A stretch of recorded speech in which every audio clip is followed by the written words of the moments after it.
بسم الله الرحمن الرحيم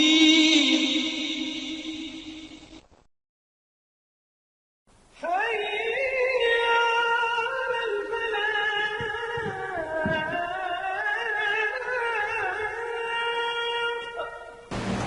أعوذ بالله من الشيطان الرجيم. بسم الله الرحمن الرحيم.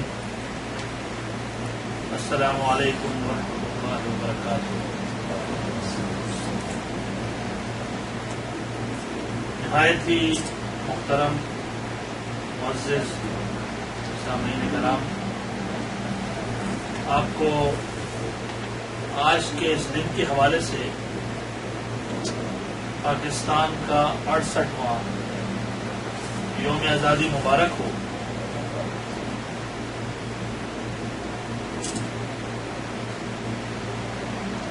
آج کے دن کے حوالے سے جب ہم بات کرتے ہیں، ہر سال 365 دنوں میں یہ خاص دن آتا ہے اور گزر جاتا ہے.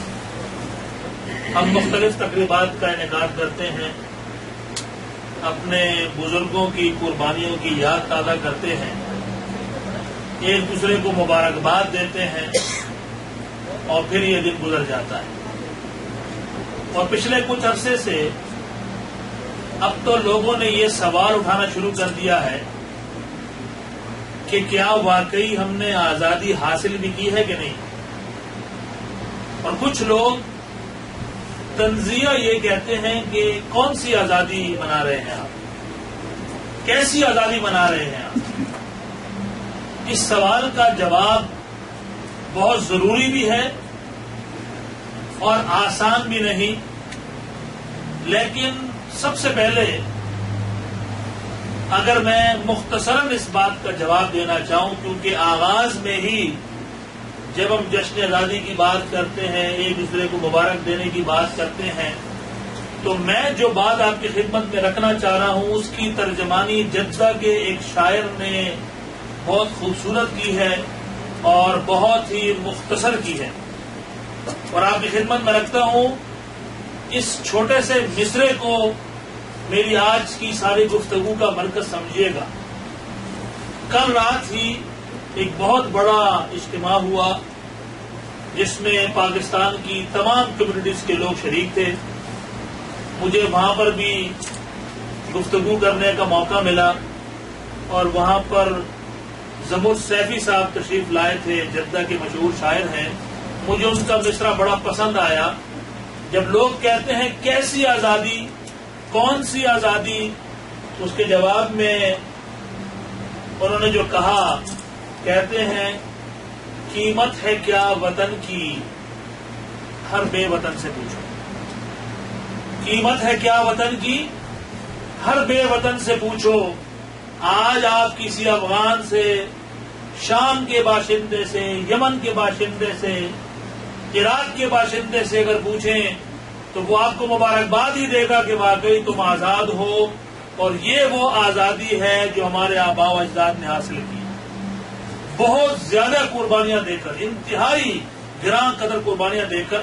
ان قربانیوں کا سلسلہ سمجھنے کے لیے، اس قربانی کو سمجھنے کے لیے اگر میں آپ سے یا آپ مجھ سے پوچھنے کی بجائے اگر ہم 1947 میں انڈیا سے آنے والی اس ٹرین کے ڈرائیور سے پوچھیں کہ آزادی کی قیمت کیا ہے، جس ٹرین کے سارے مسافروں کو شہید کر دیا گیا اور سکھوں نے صرف اس ڈرائیور کو زندہ چھوڑا تھا تاکہ جب یہ پاکستان پہنچے تو پاکستان کے لوگوں کو پیغام ملے کہ اگر تم آزادی چاہتے ہو تو اس قیمت پہ ملے گی. اس کے باوجود ہمارے ماں باپ کے ٹانگیں نہ ڈگمگائیں، ان کی زبان نہ لڑکھڑائی، اور وہ یہ پاکستان لے کر ہی کامیاب ہوئے، وہ پیچھے نہیں ہٹے. یہ تو کامیابی، یہ جو آزادی ہے اس کا پہلا حصہ ہے، اور یہ بالکل کامیاب رہے. پوری دنیا سے اس بات کو منوا لیا کہ یہ خطہ جہاں مسلمان رہتے ہیں یہ ایک آزاد ریاست ہوگا، آزاد مملکت ہوگا. یہاں پر نہ صرف مسلمانوں کو نماز پڑھنے کی اور روزہ رکھنے کی اجازت ہوگی، بلکہ یہاں کی پارلیمنٹ قرآن و سنت کے مطابق فیصلے کرے گی. یہ آزادی کا پہلا سٹیپ تھا. لیکن میرے بھائیوں، اس مجلس میں پاکستان کا حال بھی موجود ہے اور پاکستان کا مستقبل بھی موجود ہے. اور میں اگر علی سے پوچھوں، علی آپ بتائیے پاکستان کا حال کون ہے اور پاکستان کا مستقبل کون ہے؟ ذرا کچھ اندازہ لگا کے بتائیں گے مجھے. مستقبل کون ہے پاکستان کا؟ علی پاکستان کا مستقبل ہے اور میں اور آپ پاکستان کا حال ہیں. آج کی میں اس گفتگو کو رکھوں گا پاکستان کے حال اور مستقبل کے لیے. کچھ باتیں ذرا مشکل ہوں گی لیکن علی کو سمجھنی پڑیں گی کیونکہ علی کے مستقبل کا سوال ہے. ایسا ہی ہے نا؟ تو علی اور علی جیسے جتنے علی یہاں بیٹھے ہیں ان تمام کو یہ باتیں سمجھنی پڑیں گی. اور اگر آج نہ سمجھی تو کچھ لوگ سازش تیار کر رہے ہیں. جس طرح مجھے ڈر ہوتا ہے کہ میرا اقامہ چوری نہ ہو جائے. جب میں بھیڑ میں جاتا ہوں تو ڈر ہوتا ہے میرا اقامہ چوری نہ ہو جائے.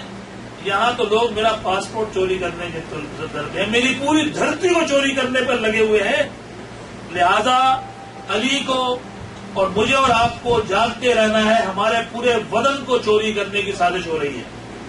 آزادی کا دوسرا سٹیپ یہ ہے کہ میں نے اور آپ نے پاکستان کو ان دہشت گردوں سے آزاد کرانا ہے، ان لٹیروں سے آزاد کرانا ہے، ان غداروں سے آزاد کرانا ہے جو رہتے تو ہمارے ملک میں ہیں اور مفادات کسی اور کے پورے کرتے ہیں، نگہبانی کرتے ہیں غیروں کے مفادات کی، ان کی تنخواہوں پہ پلتے ہیں، رہتے ہمارے ملک میں ہیں. اور اب پچھلے کچھ عرصے سے پاکستان آرمی کو سلوٹ کرنے کو دل کرتا ہے. اب تو بچپن سے ہی سلوٹ کرتے آئے لیکن اثر نو دل میں ایک جذبہ جوان ہوا ہے کہ اب انہوں نے جس طرح ان چوروں پر ہاتھ ڈالا ہے ہر طرف، اللہ تعالیٰ ہم کو ہمت دے، استقامت دے اور وہ دن نہ آئے کہ اب وہ کوئی کمپرومائز کریں.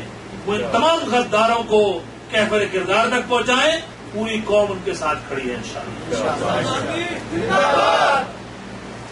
حضرات، جب ہم آزادی کی بات کرتے ہیں، جو آزادی ہمارے آباء و اجداد نے بہت زیادہ قربانیاں دے کے حاصل کی، تو کیا میں اور آپ اس آزادی کی حفاظت بغیر کسی قربانی کے کرنا چاہتے ہیں؟ کچھ قربانی تو ہمیں بھی دینی پڑے گی کہ نہیں؟ رشوت جب کوئی تقاضا کرتا ہے تو لائن میں کھڑے ہونے کی قربانی دینے کی وجہ ہم رشوت دے کے لائن توڑ دیتے ہیں. اتنی سی قربانی دینے کو تیار نہیں ہیں. اور ہمارے ماں باپ نے اپنے سامنے اپنی بیٹیوں کی عزت قربان کر دی، اپنے پورے گھر قربان کر دیے. میرا اپنا تعلق اس فیملی سے ہے کہ میرے فیملی کے آدھے لوگ لاہور پہنچے اور آدھے لوگ آج تک نہیں معلوم کہاں. اور میرے والد خود بتاتے ہیں کہ انہوں نے لاشوں سے بھرے ہوئے کنویں دیکھے ہیں اپنی آنکھوں سے، لاشوں سے بھرے ہوئے کنویں. اور وہ ٹرین جس کا میں نے ذکر کیا آپ سے، جس میں شہداء تھے، اس میں میرے بھی بہت سے رشتے دار تھے جن کو لینے میرے ایک باپ اور میرے چچا اسٹیشن پہ کھڑے تھے، لیکن صرف لاشیں وصول ہوئی. حضرات گرامی، یہ وطن یہ کوئی چھوٹی موٹی بات نہیں ہے، لیکن اس کی ہم نے آج حفاظت کرنی ہے. بہت قربانیوں سے ملا ہے، لیکن کچھ لوگ اس کو میرے اور ہاتھوں سے، آپ کے ہاتھوں سے چوری کرنا چاہتے ہیں. جاگتے رہیے. ایسے تمام چوروں کو ہم نے ان کے اصل انجام تک پہنچانا ہے. آج میڈیا اور سوشل میڈیا اس وطن کو حاصل کرنے کا جو اصل مقصد تھا، کیا مقصد تھا؟ میں پھر علی سے پوچھوں گا. پاکستان کا کیا مطلب تھا؟ لا الہ ہے. کسی بھی مسلم لیگ کے فرد کو، کارکن کو اس بات سے اختلاف نہیں تھا، حتیٰ کہ وہ مسلمان جن کو معلوم تھا کہ وہ پاکستان سے فائدہ نہیں اٹھائیں گے. آج 20 کروڑ مسلمان یہاں رہتے ہیں اور سرحد پار 25 کروڑ مسلمان رہتے ہیں. وہ مسلمان جو اقلیت میں تھے ان کو معلوم تھا کہ فیصلہ ہونے لگا ہے کہ پاکستان بنے گا صرف ان علاقوں پر مبنی جہاں پر مسلمانوں کی اکثریت ہے.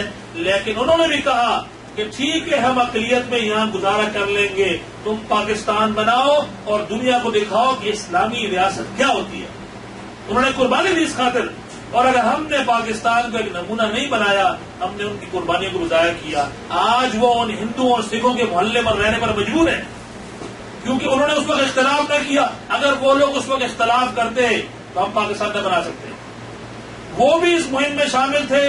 انہوں نے بھی آپ کو اجازت دی کہ ٹھیک ہے آپ اکثریتی علاقوں میں پاکستان بناؤ, ہم اقلیت بن کر رہ لیں گے, لیکن تم بناؤ. ہم نے پاکستان بنایا. اس پاکستان کو اب صحیح پاکستان بنانا ہے انشاءاللہ. پاکستان کی نظریات کی جب ہم بات کرتے ہیں, میرے لیے, میرے ماں باپ کے لیے اور ان تمام لوگوں نے جنہوں نے اس ملک کو بنایا ہے, ان کے نزدیک یہ پاکستان کسی مسجد سے کم نہیں ہے. ہم اس کو مسجد سمجھتے ہیں. ہمارے لیے ایک مقدس تجربہ گاہ ہے یہ. اور اس ملک کی جب ہم بات کرتے ہیں, اس ملک کے نظریات کی بات کرتے ہیں, تو اس وقت بدقسمتی سے الیکٹرانک میڈیا اور سوشل میڈیا پہ ایسے لوگ آگے آ گئے ہیں جن کو بلینز کے حساب سے ڈالرز دیے گئے ہیں کہ لوگوں کو کہو کہ قائد اعظم سیکولر تھے. علامہ اقبال, کتنا عظیم نام ہے علامہ اقبال کا. علامہ اقبال کی شاعری وہ پڑھے جس کو سمجھ آتی ہو. قرآن کی تفسیر ہے اور روح کام جاتی ہے اقبال کی شاعری کو پڑھ کے. آج مین اسٹریم ٹیلی ویژن پر آ کے لوگ کہتے ہیں اقبال کون تھا؟ ایک عام سا شاعر تھا. اور پورا میڈیا ہاؤس کوئی اس پہ احتجاج تک نہیں کرتا. مجھ جیسے لوگ اس بات کو برداشت نہیں کر سکتے کہ کوئی ایسی بات کرے. لوگ کہتے ہیں قائد اعظم سیکولر تھے. پاکستان ایک سیکولر ریاست ہے. چلیے حضرات, آج ہم مان لیتے ہیں ان لوگوں کی بات. آج ہم مان لیتے ہیں, بہت شور مچا رہے ہیں ٹیلی ویژن پہ بیٹھ کے آزادی پسند, جو آزادی کو مادر پدر آزادی سمجھتے ہیں, جو آزادی کو نیکر پہن کے دوڑنے کی آزادی سمجھتے ہیں. ہم نے یہ آزادی نہیں حاصل کی تھی. چلیے ہم مان لیا.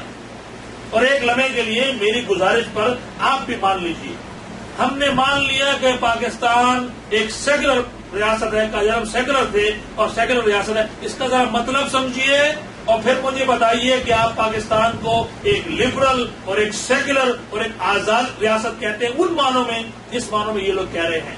سنیے ذرا,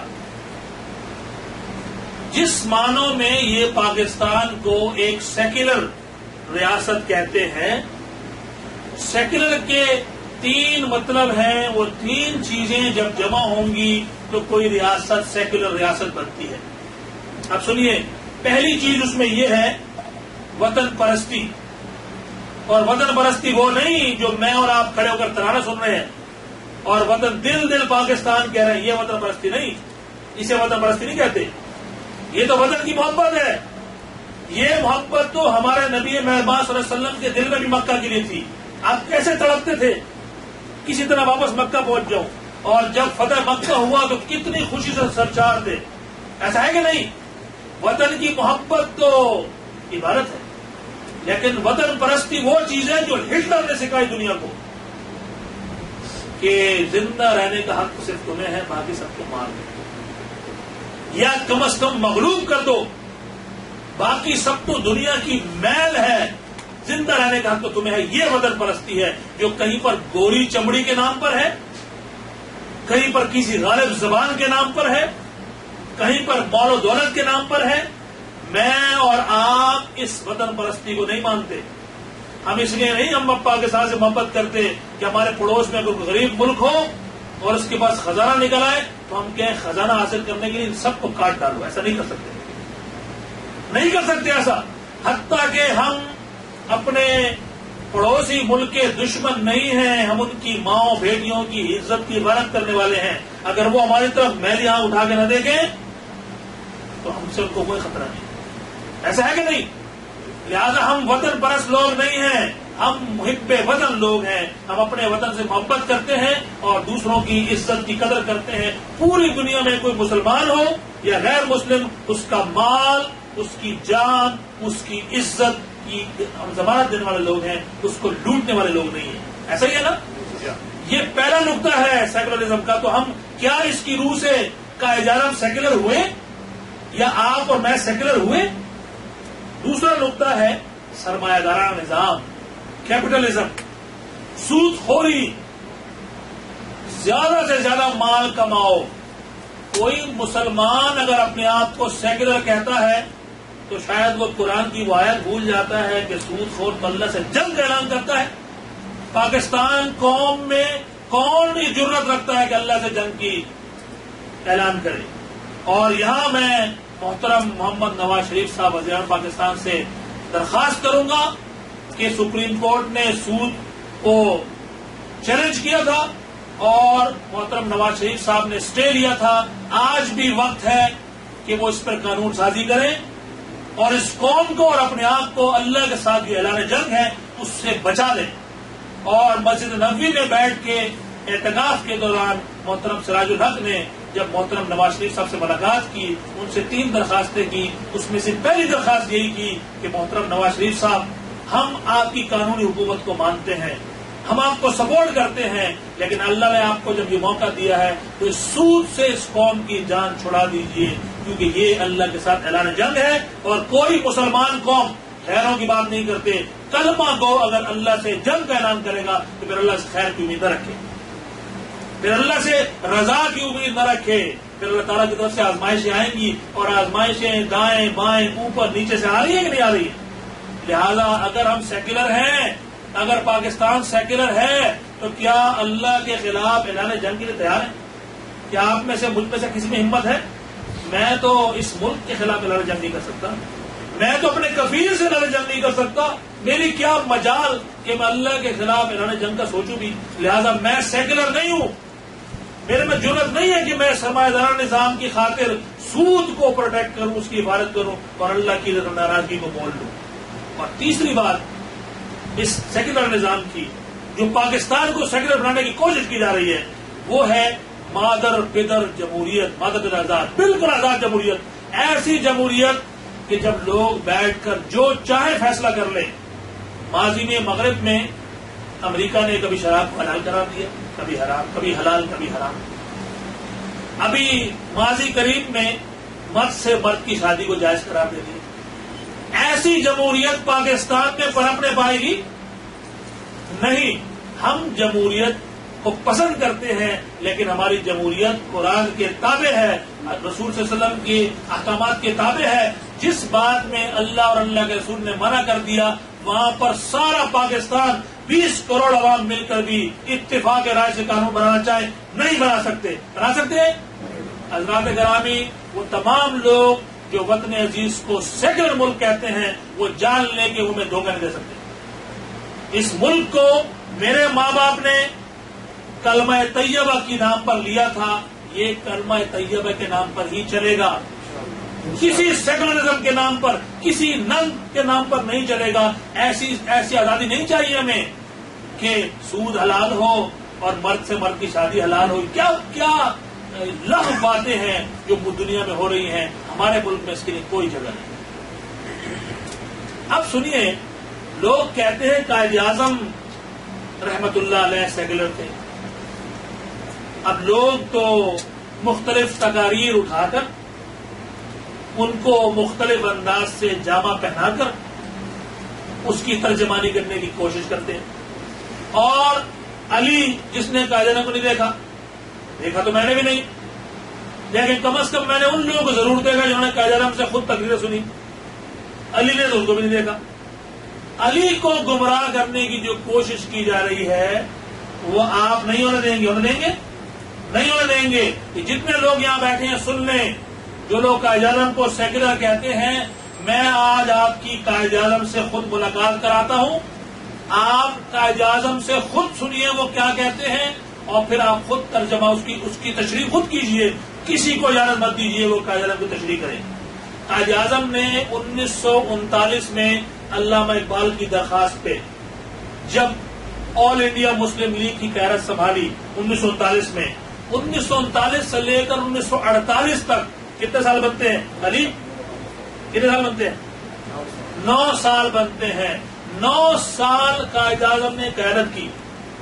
قائد اعظم کیسے لیڈر تھے کہ پہلے دن جب ذمہ داری سنبھالی، آج میں آپ کی خدمت میں ان کا وہ وعدہ رکھوں گا، انہوں نے کیا گفتگو کی اور مرتے دم تک کیا گفتگو کرتے رہے، آپ ذرا پڑھ لیجئے اور بتائیے کہ اس عظیم قائد کے قول و فعل میں کوئی تضاد تھا کہ ایک لفظ بھی آگے پیچھے ہوا؟ کبھی اس کی زندگی سے، اس کے عمل سے، اس کے قول سے کہیں ثابت ہوا کہ وہ اس قسم کی جمہوریت عمل نے لے کر آیا تھا جس کو سیکولرزم کہتے ہیں؟ سنیے، میں آپ کو لے چلتا ہوں، اور یہ آج 31 اکتوبر 1939 کا دن ہے۔ ہم وقت کو پیچھے لے گئے ہیں، قائد اعظم کی خدمت میں حاضر ہوتے ہیں۔ ذرا تصور کر رہے ہیں آپ لوگ، ہم قائد اعظم کی خدمت میں حاضر ہوئے ہیں۔ قائد اعظم آل انڈیا پاکستان کی تقریب میں بحیثیت نو منتخب صدر تشریف لا رہے ہیں، اور آپ اپنی ذمہ داری کا حلف اٹھانے کے بعد تقریر کر رہے ہیں۔ تقریر تو بہت طویل ہے، لیکن چند الفاظ ہی کافی ہوں گے اگر آپ سماعت فرما لیں۔ میری زبان سے قائد اعظم کو سماعت فرمائیے۔ فرماتے ہیں، اب یہ تمام باتیں جو سوشل میڈیا پہ آپ سن رہے ہیں اور ٹیلی ویژن پہ سن رہے ہیں، اس کے تناظر میں ذرا خود قائد اعظم کی بات بھی سن لیجیے۔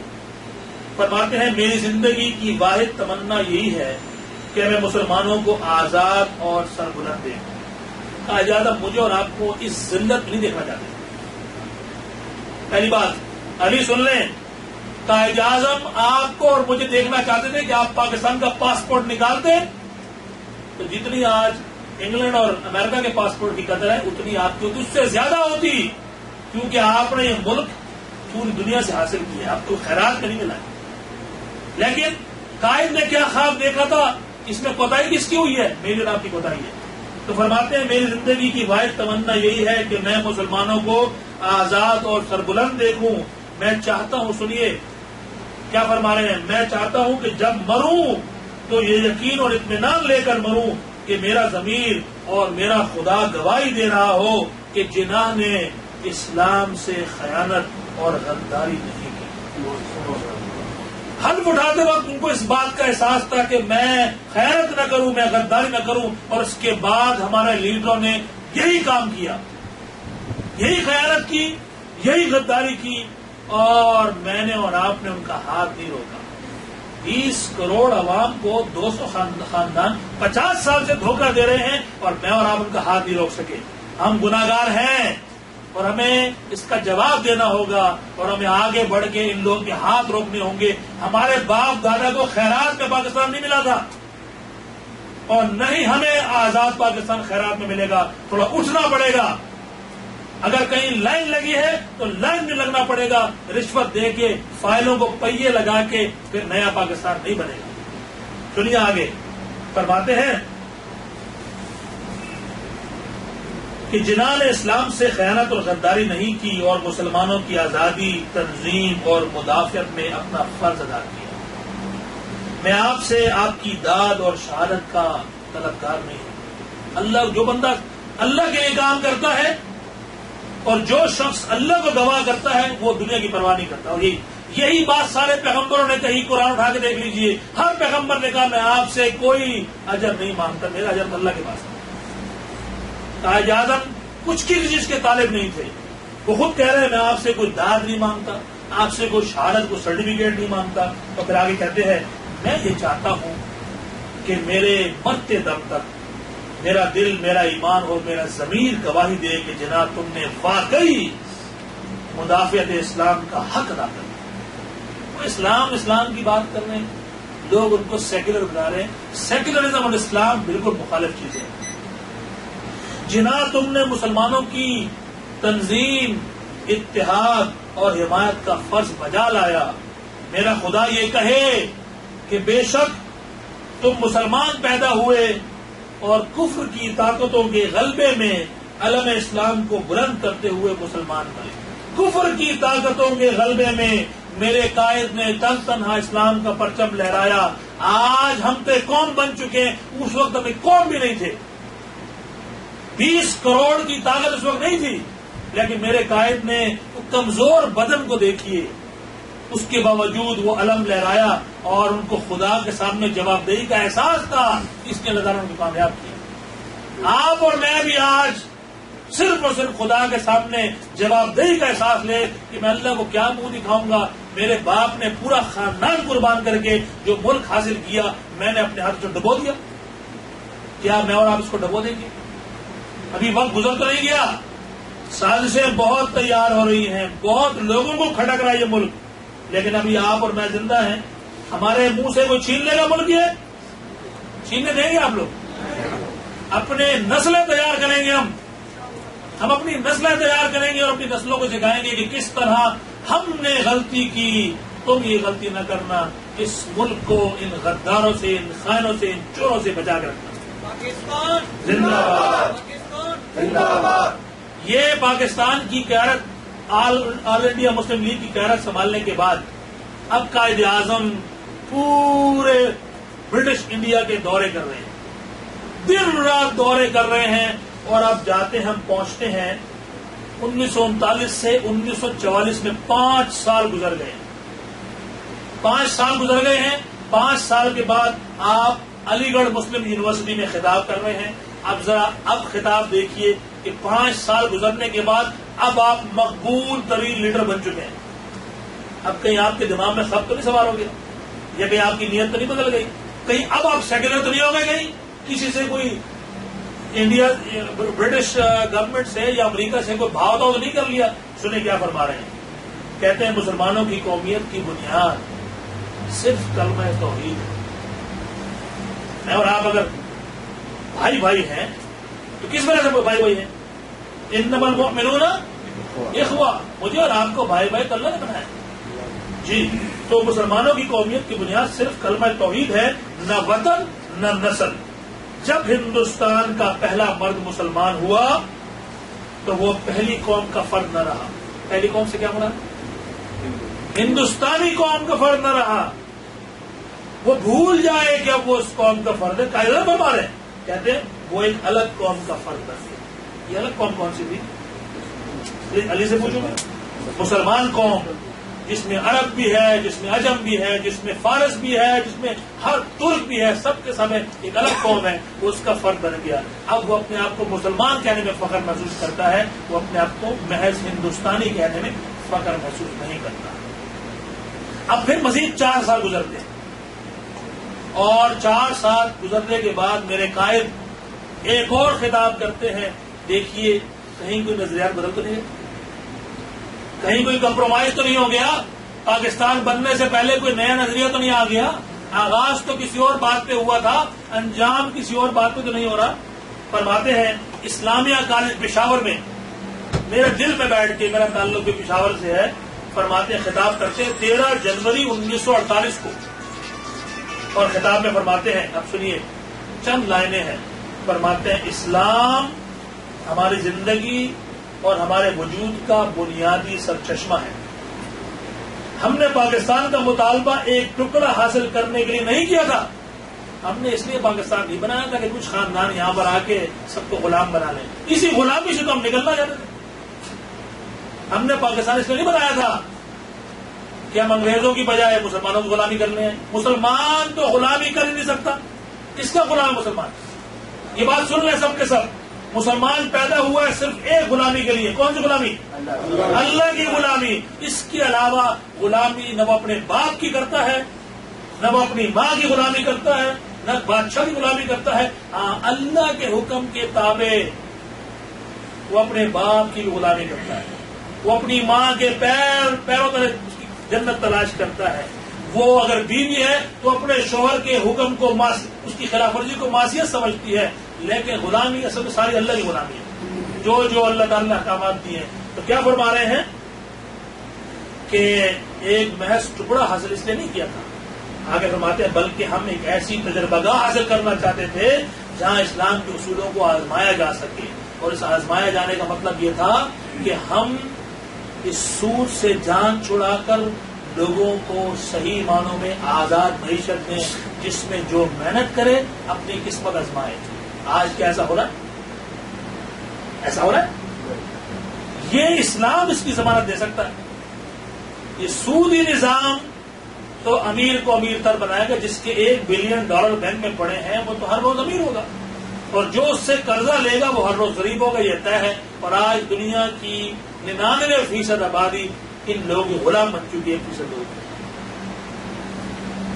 آخری خطاب پاکستان بن جانے کے بعد، چلیے ہم کہہ سکتے ہیں کہ اکثر اوقات سیاسی لوگ جب تک وہ مسند پر پہنچ نہ جائیں بڑی تقریریں کرتے ہیں۔ قائد اعظم رحمۃ اللہ علیہ اب گورنر جنرل بن گئے ہیں، پاکستان ان کے ہاتھ میں ہے، اور پوری دنیا ان کو سلوٹ کر رہی ہے. اب وہ کیا فرماتے ہیں؟ سندھی بلوچستان میں اپنے انتقال سے پہلے 14 فروری 1948 کو وہ خطاب کرتے ہیں. اور سنیے یہ خطاب ان کا بتا رہا ہے کہ پاکستان سیکولر ملک ہے یا نہیں، قائد اعظم سیکولر ہیں یا نہیں. فرماتے ہیں کہ میرا ایمان ہے کہ ہماری نجات کا واحد ذریعہ ان سنہری اصولوں والے ضابطہ حیات میں ہے جو ہمارے پیغمبر صلی اللہ علیہ وسلم نے ہمارے لیے چھوڑا ہے. میرا قائد بھی اصل میں اپنا قائد اللہ کے نبی صلی اللہ علیہ وسلم کو مانتا ہے. لہذا مطلب کیا ہوا کہ ہم سب کا قائد تو اصل میں ایک ہی اور وہ نبی مہربان صلی اللہ علیہ وسلم ہیں. ہم سب ان کے غلام ہیں اور میرا قائد اعظم رحمۃ اللہ علیہ بھی اس بات کی گواہی دے رہا ہے کہ وہ بھی ایک غلامان مصطفیٰ میں سے ایک غلام اپنے آپ کو ثابت کر رہا ہے کہ اللہ کے نبی صلی اللہ علیہ وسلم کی جو اسوہ حسنہ ہے اسی کو ماڈل رکھا ہے انہوں نے. اور فرماتے ہیں ہمیں اپنی جمہوریت کی بنیادیں سچے اسلامی اصولوں اور تصورات پر رکھنی چاہیے.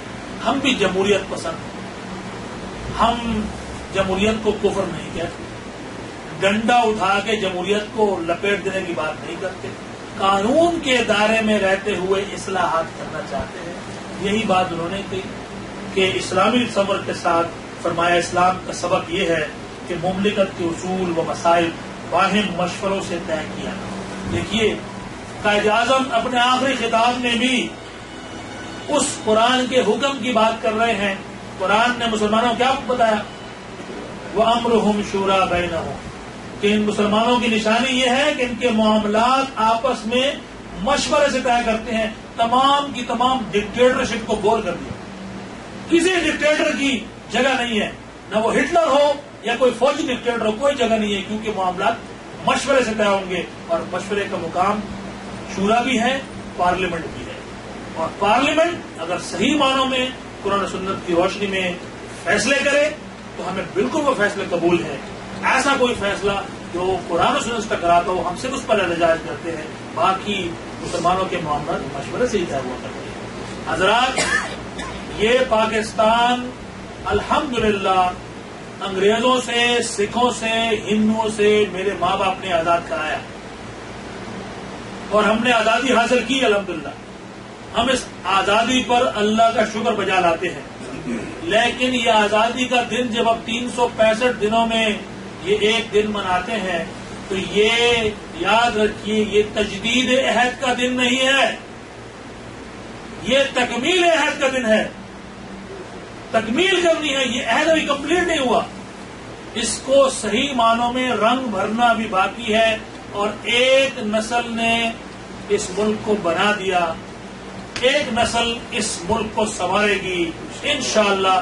میری دعا ہے پوری دنیا میں سوائے مسلم قوم کے کسی کے پاس نوجوان نہیں ہے، کسی کے پاس نہیں ہے.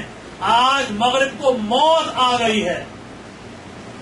میں یہاں پر ایک بات رکھوں، پورا مغرب اسلام دشمن جو ہے وہ اپنی برتھ ریٹ کے حوالے سے irreversible ہو چکا ہے. ان کی موت اگلے 100 سال میں واقع ہونی ہے. آسان لفظوں میں بات سمجھ لیجئے، یہ ساری سازشیں اس لیے ہو رہی ہیں کہ 100 سال بعد نوجوان لوگ صرف مسلمان ہوں گے.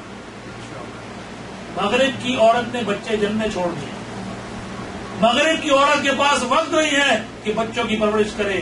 یہ مسلمان عورت ہے، وہ بچے جنتی ہے کیونکہ اسلام نے اس کو سکھایا ہے اس کی اولاد کی کتنی قدر کرتی ہے. اس کا شوہر اس کے حقوق کا پاسبان ہے، اس کی معاشرے میں قدر ہے.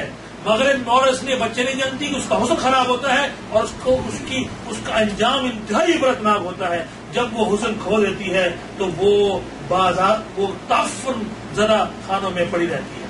اس لیے مغرب کی عورت نے بچے جننا چھوڑ دیا ہے مغرب کے پاس. اور آج کیوں مغرب ہم سے نفرت بھی کرتا ہے، امیگریشن کے دروازے بھی کھولے. کیوں؟ وہ مجھ سے اور آپ سے علی کو چوری کرنا چاہتے ہیں. علی پڑھے یہاں پر، انجینئرنگ آپ کے ملک میں کرے، مسلمان ماں اس کو صبح روز اٹھائے تیار کرے اسکول بھیجے. جب علی تیار ہو جائے تو کینیڈا کی امیگریشن اوپن ہو جائے اور علی تیار اگلے 10 سال ان کو آؤٹ پٹ دے اور پھر اس کو واپس بھیج دیا جائے آپ لوگ بڈھے ہو کسی کام کے لیے. میرے بھائیوں، آپ کے ساتھ پوری دنیا یہ ڈرامہ کر رہی ہے. اور ہماری نوجوان نسل اس کا شکار ہو رہی ہے. دوسروں کے نقشوں میں رنگ بھرنے کی بجائے اپنے وطن کے نقشے میں رنگ بھریے. ہمارے جہاں بیٹھے ہیں یہ بھی ایک اسلامی ملک ہے. اس سے بھی زیادہ حق ہمارے اپنے ملک کا ہے. مجھے بہت لوگوں نے ورگلایا. میرے ساتھ کے سب ساتھی کینیڈا اور امریکہ کے پاسپورٹ لے کے بیٹھے ہیں. اللہ کا بڑا احسان ہے, میں نے آج تک اپلائی بھی نہیں کیا. اور میں تو یہاں بیٹھنے پر بھی بار بار شرمندہ ہوتا ہوں. میں شرمندہ ہوتا ہوں کہ مجھے واپس جانا چاہیے. اور حضرات, میں نے ارادہ کر لیا ہے کہ میں واپس جا کے اپنے ملک میں انشاءاللہ اپنے ملک کی خدمت کروں گا. اگلے ہفتے میری فیملی جا رہی ہے اور زندگی رہی تو سال 2 سال میں نے بھی واپسی کا پروگرام بنا لیا. میں اپنے ملک کی خدمت کروں گا. ریال بہت کما لیے. اس سے پہلے کہ میرے دن وہ آئیں کہ میں بچوں کے احکاموں میں زندہ رہوں, یہاں پر میں اپنے ملک میں جا کے اپنے ملک کی خدمت کرنا چاہتا ہوں. اور میں علی سے میری مراد پاکستان کے 10 کروڑ علی ہیں. ان سے میں کہتا ہوں اس پاکستان کو ہم ایسا بنا سکتے ہیں کہ پوری دنیا حیران ہو جائے انشاءاللہ.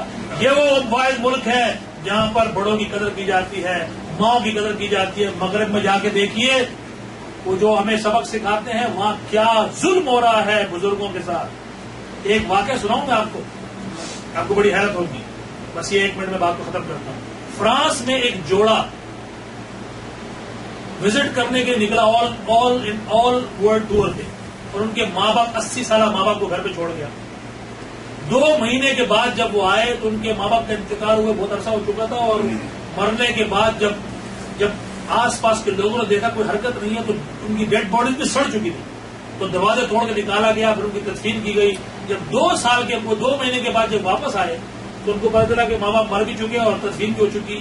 تو بجائے اس بات کے کہ ان کو اس بات کا احساس ہوتا کہ ان سے کوئی جرم ہوا ہے, انہوں نے ان کی گورنمنٹ پر دعویٰ کر دیا کہ یہ گورنمنٹ کی رسپانسبلٹی تھی, ہمارا اس میں کوئی ہاتھ نہیں. لیکن اللہ کا شکر ہے ہمارا تعلق ایک ایسے دین سے ہے جس نے ہمیں سکھایا ہے کہ میرا باپ میرا ہاتھ پکڑ کے مجھے جو حکم دے گا مجھ پر وہ لازم ہے. میرا مال, میری اولاد, میرا بینک بیلنس سب میرے باپ کا ہے. یہ ہے وہ چیز جو مجھے میرے دین نے سکھائی ہے. یہ ہے وہ چیز جو ضامن ہے مستقبل کی.